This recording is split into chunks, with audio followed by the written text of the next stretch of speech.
Tito 3, desde el versículo 12, dice así la palabra de Dios. Cuando te envíe a Artemas o a Tíquico, procura venir a verme en Nicópolis, porque he decidido pasar allí el invierno.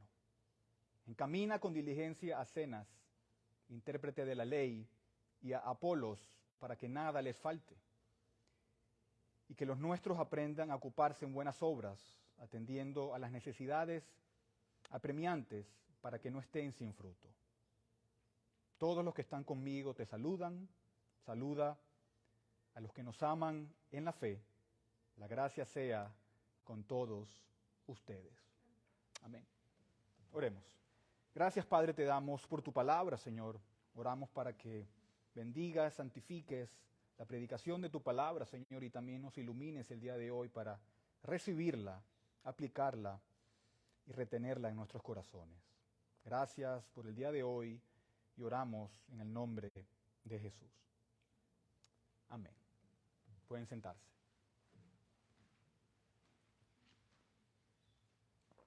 Bueno, hoy es un día muy especial,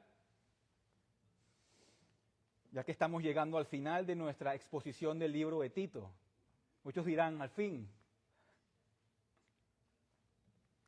Este será nuestro último mensaje de la epístola de Tito esta mañana, ¿verdad? Creo que fueron como 5 meses, sin contar el mes de diciembre, porque lo suspendimos en el mes de diciembre. Creo que fueron como 5 meses. Este es el mensaje número 24 de Tito. Y hace unos meses dijimos, si se acuerdan, cuando presentamos este libro de Tito, que aquí Pablo nos estaba dando un plan para una iglesia joven. Pablo le estaba hablando a una iglesia joven. ¿Se acuerdan que en el capítulo 1 encontramos que no había ningún tipo de liderazgo establecido donde estaba Tito, en la isla de Creta? Y Tito necesitaba ir y necesitaba poner y nombrar ancianos. Eso lo obtenemos en el capítulo 1. Necesitaba ayudar a la gente a entender cómo debía también ser la vida cristiana, cómo debían comportarse dentro de la iglesia. Eso está en el capítulo 2 y también el 3. Y aquí Pablo en esta carta nos da también un gran contenido teológico que muestra cómo la obra de Cristo en la cruz salva a los pecadores. Nos muestra esa obra redentora de Cristo y cuáles son las implicaciones de esas cosas. ¿Verdad? Pablo nos muestra que Cristo dio su vida para sacarnos de la esclavitud del pecado y esas cosas tienen un efecto transformador en la manera en que vivimos. Y todo eso lo vimos. Hemos pasado por todo esto en los últimos meses. Y una de las cosas que enfatizamos a lo largo de esta carta de Tito, o una de las cosas que el apóstol Pablo enfatiza, es el papel de las buenas obras. El papel de las buenas obras, ¿verdad? No para ganar la salvación, ni siquiera para preservar la salvación, sino las buenas obras como el fruto de la verdadera salvación. Las buenas obras de la verdadera fe. Que quiere decir que nuestra vida, si en verdad hemos creído, si en verdad somos salvos, nuestra vida debe ser útil en la vida cristiana. Debe ser una vida donde haya una transformación de nuestro carácter, ya que la salvación es un traslado de la muerte a la vida, de la noche al día, ¿verdad? De lo oscuro a la luz. Eso crea un cambio, eso crea una transformación. Y quiero recordarles cómo el apóstol Pablo habla de las buenas obras una y otra vez. ¿Verdad? Si vamos, por ejemplo, al capítulo 2, versículo 7, ¿verdad? Manténganse allí en Tito. Capítulo 2, 7 dice, muéstrate en todo como ejemplo de buenas obras. ¿Verdad? Pablo le dice a Tito, deja que tu vida testifique de la realidad de la salvación. ¿Cómo? Por la calidad de la vida que tú vives. Como tú vives, tus obras testifican si en verdad tú eres salvo o no. ¿Verdad? La fe es evidente, la fe se ve. Hay una utilidad práctica en tu vida cuando tienes fe. Muéstrate como ejemplo de buenas obras. ¿Para qué? Para que los otros también lo hagan. También en el capítulo 2, desde el versículo 13, dice, aguardando la esperanza bienaventurada, ¿verdad? Hablando de la futura venida de Cristo, y la manifestación de la gloria de nuestro gran Dios y Salvador, Cristo Jesús, Él se dio por nosotros para redimirnos de toda iniquidad y purificar para sí un pueblo para posesión suya, celoso ¿de qué? De buenas obras. El creyente, el cristiano, el redimido es celoso de buenas obras, ¿verdad? Esto es un aspecto que define la salvación, ¿verdad? No simplemente es un rescate del infierno cuando morimos, es mucho más que eso, sino que mientras estamos en la tierra, mientras estamos en este mundo y somos conscientes del hecho de que Jesucristo nos posee como creyentes, vemos que su propósito es que nosotros nos dediquemos a las buenas obras, nos dediquemos a su servicio, que los deseos de nuestro corazón le pertenezcan solo a Él y que nuestras vidas manifiesten las buenas obras que de antemano Él determinó que hiciéramos. En el capítulo 3 también, versículo 1 dice, recuérdales que estén sujetos a los gobernantes, a las autoridades, que sean obedientes y que estén preparados ¿para qué? Para toda buena obra. Tenemos que estar preparados. Prepárate, dice Pablo. También el versículo 8 allí, palabra fiel es esta, y en cuanto a estas cosas quiero que hables con firmeza para que los que han creído en Dios procuren ocuparse en buenas obras.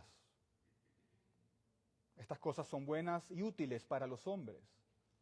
Entonces vemos que repetidamente en estos cortos 45 versículos, creo que son, de toda la carta, vemos como Pablo enfatiza una y otra vez el papel de las buenas obras en los creyentes. Y si se acuerdan los cretenses, en el capítulo 1 nos dice Pablo que eran conocidos por ser rebeldes, por ser chismosos, por ser vacíos, por ser engañadores. Así que ellos necesitaban estas instrucciones acerca de las buenas obras. Y eso es lo que hace Pablo. Y para nosotros también nos está instruyendo sobre las buenas obras. Ahora, cuando llegamos al final del capítulo 3, versículo 12, Pablo está cerrando su carta. Ya él dijo todo lo que necesitaba decirle a Tito en esta carta. Por lo que ahora está cerrando con algunas instrucciones finales y personales y dando saludos a aquellos que están con él. ¿Verdad? Las buenas obras de las que Pablo nos ha hablado, ahora él las aplica en estos 4 últimos versículos. Y estas buenas obras se hacen en el contexto de las relaciones humanas. ¿Verdad? Si vas a hacer buenas obras, tienen que ser con otras personas. No vas a hacer buenas obras tú solo. Es en el contexto de las relaciones humanas, en el cuerpo de Cristo. Y esto significa que tenemos que pensar correctamente unos de otros. ¿Verdad? Yo estoy aquí para servirles y ustedes están aquí para servirse unos a otros si son parte del cuerpo de la vid. No estamos destinados a ser un grupo aislado de personas que están desconectadas. La vida en el cuerpo de Cristo no está destinada a hacerse a la distancia como si fueras un mero espectador. No, la vida cristiana se vive en la iglesia, con la comunidad, con la gente, no a distancia. Por eso esas iglesias virtuales, eso no es bíblico. ¿Verdad? pero tampoco solamente venir el domingo por la mañana y irte sin tener algún tipo de interacción y pasar las otras 168 horas de la semana sin el cuerpo de Cristo, sin la comunidad, sin participar en la vida de la iglesia. ¿Verdad? El Señor Jesucristo edifica su iglesia y la edifica a través de la vida de su pueblo, a través de su palabra y a través de la vida de su pueblo, a través de la enseñanza de la palabra, por supuesto, pero Él hace esto y construye su iglesia a través de la vida, interacción de su pueblo. Y vamos a ver esto muy claro en este pasaje esta mañana. Y este es uno de los pasajes de la Escritura que si estás leyendo tu Biblia de manera rápida y superficial y te apresuras a leerlo, a lo mejor no lo tomas muy en serio. Piensas que a lo mejor aquí no hay nada que te pueda enseñar, ya que solamente son saludos y cosas finales. Hablamos de personas con nombres extraños, ¿verdad? Cenas. ¿Quién se llama hoy Cenas? Apolos, a lo mejor, no sé. Como el que pelea con Rocky, ¿no? Apolo. Tenemos a Artemas y a Tíquico. A Tíquico lo conocemos un poco, pero los otros no. Los otros no. Entonces, a lo mejor pensamos, aquí no hay nada con la que yo pueda que aprender. Pero les recuerdo, 2 de Timoteo 3:16, que dice, toda la Escritura es inspirada por Dios y útil para enseñar, para reprender, para corregir, para instruir en justicia, a fin de que el hombre de Dios sea perfecto, equipado para toda buena obra. Y esto es tan inspirado como Juan 3:16. Esto es tan inspirado y tan de Dios como cualquier otro pasaje de la Escritura. Por eso también necesitamos venir a este texto, que aunque sean cosas finales, sean saludos finales, también debemos venir con respeto y con humildad, porque también Dios nos está hablando aquí y nosotros necesitamos escuchar. Incluso si no es tan evidente para nosotros lo que está diciendo, ¿verdad? Tenemos que tener toda la palabra de Dios en alta estima y aprender lo que Dios nos está diciendo. ¿Qué debemos aprender? ¿Qué debemos aplicar de este texto? Y aquí vamos a ver varias cosas especiales en dos principios diferentes sobre las buenas obras. Sobre las buenas obras. ¿Qué podemos aprender de este pasaje final? Ya vimos que este tema es muy recurrente en la carta de Tito. Si ven también allí en el versículo 14 del capítulo 3 dice, y que los nuestros aprendan ¿a qué? A ocuparse en buenas obras. Tenemos que aprender a ocuparnos en buenas obras. Así que vamos a ver dos principios. Principio número 1 o punto número 1 en cuanto a las buenas obras es que servimos con nuestra presencia. Servimos con nuestra presencia. ¿Verdad? Servimos con nuestras vidas y aquí vemos el patrón bíblico para el ministerio. Tanto para ti como un miembro de la iglesia, como para los líderes de la iglesia. Y esto es tan vital y crucial, ¿verdad? Cuando miramos el futuro de nuestra iglesia La Vid, ya que tenemos el patrón bíblico para el ministerio y es uno que implica la interacción cercana con personas reales. El ministerio, la membresía, implica interacciones cercanas con personas reales, con sus necesidades reales, que entregan sus vidas al pueblo de Cristo. Dios tiene la intención de que la iglesia local sea un cuerpo vivo, con lo cual queremos decir que hay relaciones interpersonales que están sucediendo y que proporcionan un contexto para el amor y las buenas obras dentro de la iglesia.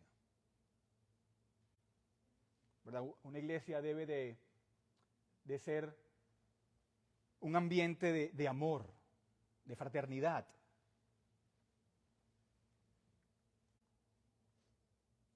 Y aquí Pablo está hablando de personas que vivieron hace mucho tiempo, personas reales, que también tenían la imagen de Dios, que eran portadores de la imagen de Dios, que también habían sido redimidos por la misma sangre por la cual nosotros fuimos redimidos. Así que realmente no hay diferencia entre estos hombres de estos versículos y nosotros aquí en el siglo XXI. Ellos tenían las mismas necesidades que nosotros. Estamos leyendo de personas que podrían encajar con nosotros debido también a su compromiso con Cristo y la redención común que tuvimos con ellos, y también de que compartiremos con ellos toda la eternidad. Ahora estamos hablando de nuestros hermanos en Cristo en este texto. Así que el versículo 12 empieza diciendo, aquí tenemos a 4 personas, cuando te envíe a Artemas o a Tíquico, ¿verdad? 4 personas están aquí involucradas, porque, o sea, ¿quién envía? Pablo. ¿Quién recibe? Tito. ¿Y quién son enviados? Artemas o Tíquico. Dice Pablo, voy a enviarte a alguien para que te reemplace, Tito. Va a ser Artemas o va a ser Tíquico, no estoy seguro de cuál todavía, pero cuando lleguen, dice Pablo, procura venir a verme en Nicópolis, porque he decidido pasar allí el invierno. ¿Verdad? Nicópolis era una ciudad que estaba, saben que Italia es como una bota, estaba en la bota, o sea que inferior, o sea de Italia, en la costa occidental de Grecia. Nicópolis significa ciudad de la victoria. Ese nombre se aplicaba a los lugares de conquista por los conquistadores en esos tiempos. Y Pablo le dice a Tito, todavía no estoy allá, pero voy para Nicópolis. Y Pablo le dice a Tito, necesito que vayas para allá. ¿Verdad? Las tormentas eran demasiado peligrosas en el invierno, así que Pablo se dirige a Nicópolis para estar más seguro. Y le dice, Tito, quiero que estés allí conmigo, pero voy a enviar a alguien que te reemplace para que continúe el trabajo que has comenzado. Y cuando llegues, ¿verdad? Y cuando lleguen, te vas, te vienes. Y de Pablo sabemos mucho. Sabemos que él era un líder espiritual. Él era como un general de campo aquí dirigiendo el movimiento de sus tropas. De Tíquico y Artemas no sabemos nada de ellos prácticamente. Tíquico se menciona varias veces en las Escrituras. Artemas es el único que no se menciona, más sino aquí. No sabemos nada acerca de estos hombres. No hay mucho de qué hablar de ellos. Pero sí sabemos algo con certeza. Sí sabemos algo con certeza. Yo estoy seguro que estos eran hombres competentes, maduros, cristianos maduros, porque Pablo los está enviando a reemplazar a Tito. Estos eran hombres competentes que iban a servir bajo la dirección del apóstol Pablo. Y Pablo dice, Tito, ellos pueden hacer también tu trabajo. Ellos están capacitados, pero yo te quiero aquí conmigo. Y piensa un poco esto conmigo. Aquí está el apóstol Pablo. Y nosotros tendemos a pensar en los apóstoles muchas veces como superhombres, ¿verdad? ¿Eran grandes hombres en la fe? Claro que sí. Pero tendemos a pensar como hombres superpoderosos e invencibles. Pero la Escritura pinta una imagen un poco diferente para nosotros. Los apóstoles también eran hombres que necesitaban apoyo. Eran hombres que a veces se desanimaban, como vamos a ver con el apóstol Pablo. Vemos aquí Pablo que está llamando a Tito a su lado mientras pasa el invierno en la ciudad de Nicópolis. Y eso, hermanos, significa algo. Eso significa que los líderes necesitan hombres que los apoyen. El liderazgo, que espiritual, puede ser un lugar muy solitario. Hay responsabilidades, hay tareas que hay que llevar a cabo y a veces es un lugar solitario para estar. ¿Verdad? Yo lo sé por experiencia propia. ¿Verdad? Hay muchos, desánimos por tu propia lucha con la carne y los líderes necesitan hombres que los alienten, que los apoyen en ese trabajo. ¿Verdad? Necesitan hombres a su alrededor para ser efectivos en su tarea. Y aquí está el punto para el texto de hoy, es que Tito había sido ese apoyo para Pablo. Tito había sido ese apoyo para Pablo.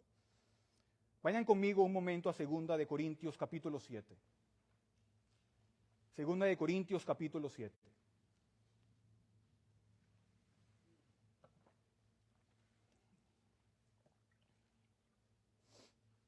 Aquí tenemos un historial de cómo Tito ha sido un apoyo para el apóstol Pablo, cómo ha sido un aliento especial en la vida del apóstol Pablo. 2 de Corintios 7, versículo 5, primero dice, pues aun cuando llegamos a Macedonia, nuestro cuerpo no tuvo ningún reposo, sino que nos vimos atribulados por todos lados, por fuera conflictos, por dentro temores. Wow, vemos como Pablo está abriendo su corazón, ¿verdad? Él está como que retirando las cortinas de su corazón y dando a su iglesia, dando a la iglesia de Corinto una mirada de su corazón de lo que estaba sucediendo en esos tiempos. Él dice, sí, tuvimos conflictos, había gente que se oponía a nosotros y teníamos también miedos dentro de nosotros. Y hay que admirar la transparencia del apóstol Pablo aquí, ya que hay un contraste, yo creo, en la forma en que muchos líderes de hoy en día tratan de presentarse como superhombres espirituales, de que no tienen ningún tipo de necesidad. Pero Pablo no se describe de esa manera.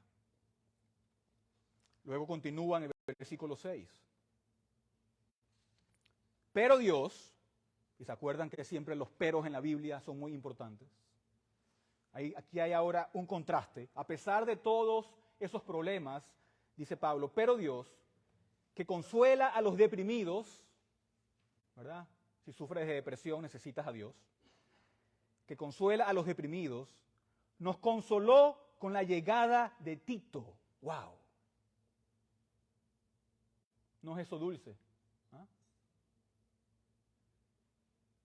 Y no solo con su llegada, sino también con el consuelo con el que fue consolado en ustedes, haciéndonos saber el gran afecto de ustedes, su llanto y su celo por mí, de manera que me regocijé aún más. ¡Wow!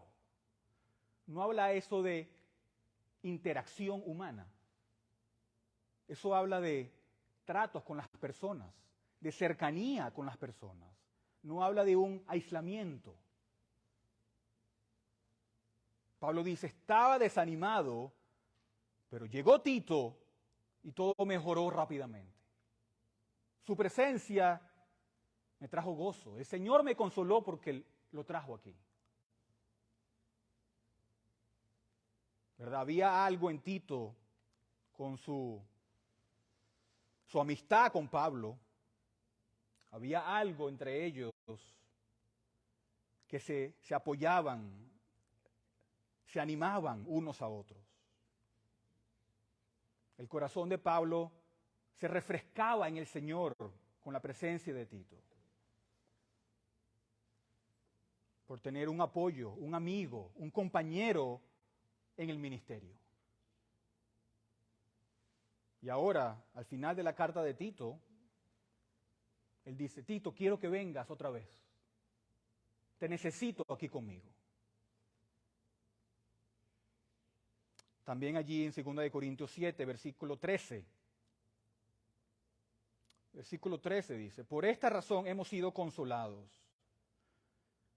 Y aparte de nuestro consuelo, mucho más nos regocijamos por el gozo de Tito, pues su espíritu ha sido confortado por todos ustedes. Porque si en algo me he jactado con él acerca de ustedes, no fui avergonzado, sino que así como les hemos dicho todo con verdad, también nuestra jactancia ante Tito resultó ser la verdad. Y su amor hacia ustedes abunda aún más al acordarse de la obediencia de todos ustedes y de cómo lo recibieron con temor y temblor. Me gozo de que en todo tengo confianza en ustedes. ¿No es hermoso esto? Cómo se ven unos a otros, cómo se aman unos a otros, cómo se comportan unos a otros. Hay tal amor aquí que es increíble. Pablo habla de su gozo, habla del consuelo que le trajo Dios durante su desaliento. Y estamos hablando del gran apóstol Pablo y cómo él encontraba consuelo. Y esto nos dice algo acerca de la naturaleza de las buenas obras que Pablo tiene en mente mientras él escribe. Tito tenía un espíritu misericordioso y un amor por el pueblo de Dios. Y las buenas obras se llevan a cabo simplemente por nuestra presencia personal con los demás. Muchas de las buenas obras se llevan solamente por nuestra presencia. Eso significa que debería haber una intención de cada uno de nosotros de estar involucrados en la vida de los demás, de ser un apoyo, de ser un ánimo. Tú y yo tenemos un efecto en las personas por nuestra presencia, y esa presencia puede ser un instrumento de gran bendición si estamos caminando en el Espíritu, si estamos cultivando un corazón afectuoso, misericordioso, humilde y alegre. ¿Verdad? La iglesia no es solamente para nuestro bien, no solamente lo que yo vengo a obtener, sino que se extiende en la vida de quienes nos rodean, de lo que yo puedo dar a los demás. Y si tienes eso en mente, entonces comienzas a darte cuenta de que hay responsabilidad en la forma en que vives tu vida, porque te das cuenta de que no puedes permitirte ser una persona a lo mejor amargada, malhumorada, que se está quejando todo el tiempo. Cuando te das cuenta de que tu presencia también es parte de tu ministerio. Comienzas a darte cuenta de que la gente se ve afectada por mi comportamiento. Yo puedo ser un instrumento para el bien cuando tengo un espíritu alegre, afectuoso como el de Tito. ¿Verdad? Todo nuestro corazón se ve afectada por el reconocimiento de que la vida cristiana es una vida de buenas obras, y esas buenas obras se llevan a cabo en la comunidad, con tu presencia personal, tu amistad con los demás, tu relación con el pueblo de Dios. Y eso es algo que tenemos que cultivar todos, ¿verdad? Debemos ser intencionales con ese propósito. Cuando se termine el servicio, buscar a los demás, no irnos rápidamente, a menos que tengamos algo que hacer. Pero a veces nuestras obras cristianas también tomarán un carácter diferente. Esto nos lleva a nuestro segundo punto. Nuestras obras cristianas también nos llevan a un punto diferente. No solamente con nuestra presencia, sino que el apóstol Pablo también nos dice que podemos servir con nuestros recursos. Podemos servir con nuestros recursos. Y aquí hay un giro completamente diferente con lo que nos dice Pablo. Y antes de entrar en este punto, quiero decir algo. Hoy en día en muchas iglesias se acostumbra a hablar una y otra vez del dinero, ¿verdad? A pedir dinero una y otra vez. Y eso hace, para mí en especial, que hablar de dinero en el púlpito sea muy difícil. ¿Por qué? porque se puede malinterpretar y las personas se confunden. Es más, yo creo que hasta hoy nunca he hablado, o sea, del dinero y de lo que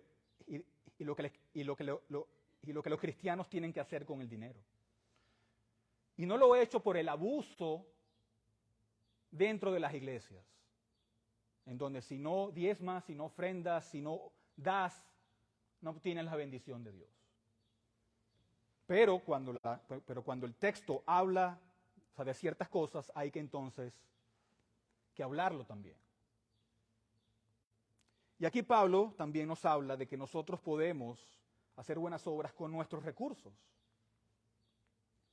Pablo dice en el versículo 13, encamina con diligencia a Zenas, intérprete de la ley, y a Apolos para que nada les falte. ¿Verdad? Aquí ahora Pablo está pidiendo algo completamente diferente. Él está diciendo que no solamente respondemos a las necesidades relacionales, sino también a las físicas. Y aquí vemos que Zenas y Apolos tenían necesidades legítimas como siervos del Evangelio, y Pablo dice, Tito, quiero que provean para ellos. ¿Verdad? No sabemos nada sobre Zenas, aparte de lo que aquí se escribe, de que era intérprete de la ley, a lo mejor era algún experto en derecho romano o judío, pero no sabemos. Pero vemos que estaba trabajando en el ministerio. Pablo lo conocía y Tito también. De Apolo sabemos un poco más, de Hechos 18 y en 1 Corintios. Sabemos que era un maestro del Evangelio, de las Escrituras. Y juntos seguramente eran un equipo formidable en el ministerio del Evangelio. Y Pablo dice, esto es lo que quiero que hagas, Tito. Estos hombres que yo afirmo que tienen mi bendición, ellos tienen necesidades físicas legítimas y necesitamos, o sea, proveer para ellos. ¿Verdad? Versículo 13, encamina con diligencia a Zenas, intérprete de la ley, y a Apolos, para que nada les falte. Pablo dice, Tito, ellos necesitan recursos, necesitan ayuda en el camino, y Pablo no esperaba que Tito le diera todo a ellos.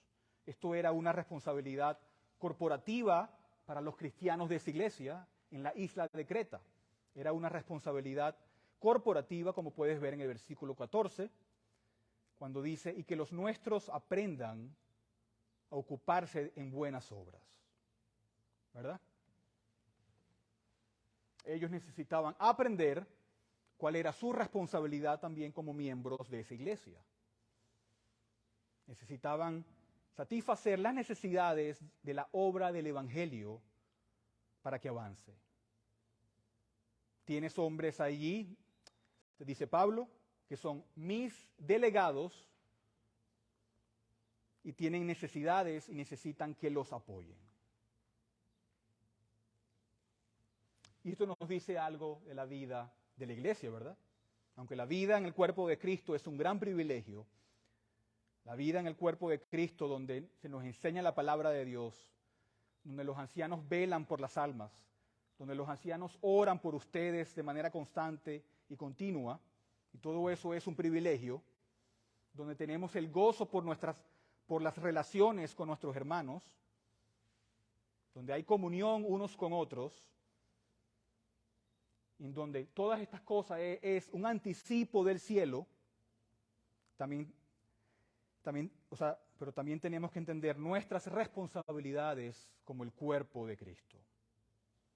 ¿Verdad? No solamente tomamos, sino que damos lo que podemos para el avance del cuerpo de Cristo, para el avance del Evangelio.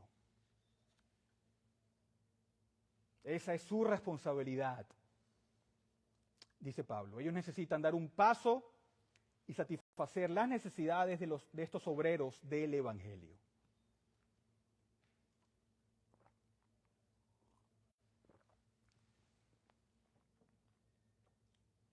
¿Para qué? para que nos ocupemos y para que aprendamos, dice Pablo, en las buenas obras, para que estemos sin fruto, continúa el versículo 14. Sin fruto. Ahora, Pablo cierra en el versículo 15 con unas palabras afectuosas, unas palabras breves. Él dice, todos los que están conmigo te saludan. Saluda a los que nos aman en la fe. La gracia sea con todos ustedes. ¿Verdad? Esta no fue una carta privada solamente para que Tito la leyera, sino que tenía la intención de que se leyera a todos, para que sepamos que esto es una aplicación que va más allá que Tito, sino es para toda la iglesia. ¿Verdad? Y vemos allí en el versículo 15 la actitud de gracia que destaca nuestro servicio, que destaca nuestras buenas obras, que destaca nuestra presencia y nuestras ofrendas y en nuestros recursos. Dice, saluda a los que nos aman en la fe. La gracia sea con todos ustedes. ¿Verdad? Esto es un reconocimiento del amor que es lo que anima la vida en el cuerpo de Cristo. Si no hay amor, nada podemos hacer. Aquí vemos un espíritu dulce, de amor, de gentileza que cierra esta carta. Y nos muestra que servimos en el cuerpo de Cristo. ¿Verdad? Que debemos ser fieles por lo que Cristo ha hecho por nosotros. Y antes de cerrar esta carta, antes de culminar esta serie, quiero recordarles una última vez en el capítulo 2, versículo 14. Vayamos al capítulo 2, versículo 14 de Tito.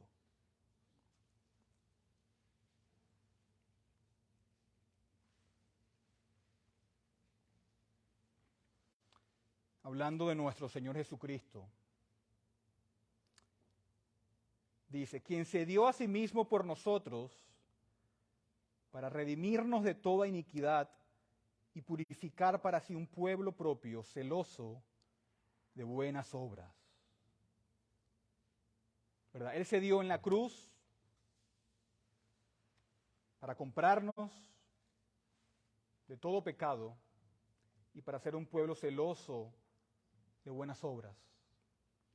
Cristo no estaba simplemente cancelando el infierno para ti y para mí. Él estaba comprándote para poseerte. Él te compró para que le pertenecieras y para que vivieras de la manera que Él quiere que vivas y un día para estar con Él para siempre. Ese es el propósito de la salvación. Es por eso que Cristo nos compró y estamos tan agradecidos por esa obra magnífica en la cruz, estamos tan agradecidos por la salvación que ahora vivimos celosos de buenas obras. Vivimos con la intención de hacer buenas obras, porque hemos sido los recipientes de su misericordia y su gracia, y vivimos de esa manera en respuesta.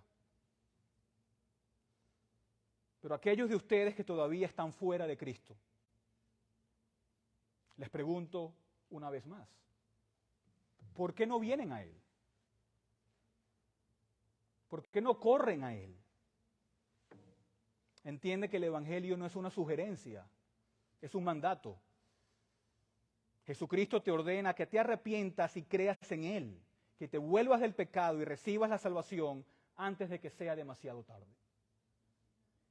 Hoy es el día de tu salvación. Hoy es el día en que debes venir a Él. Él se entregó a sí mismo por nosotros y recibió toda la ira y todo el castigo por nuestros pecados.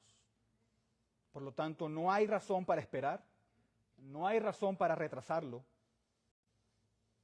sino es hoy. Cristo dice, ven a mí y hay que obedecer. Amén.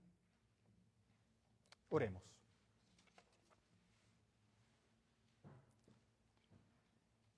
Gracias, Señor, te damos por la conclusión de esta serie de Tito, Señor.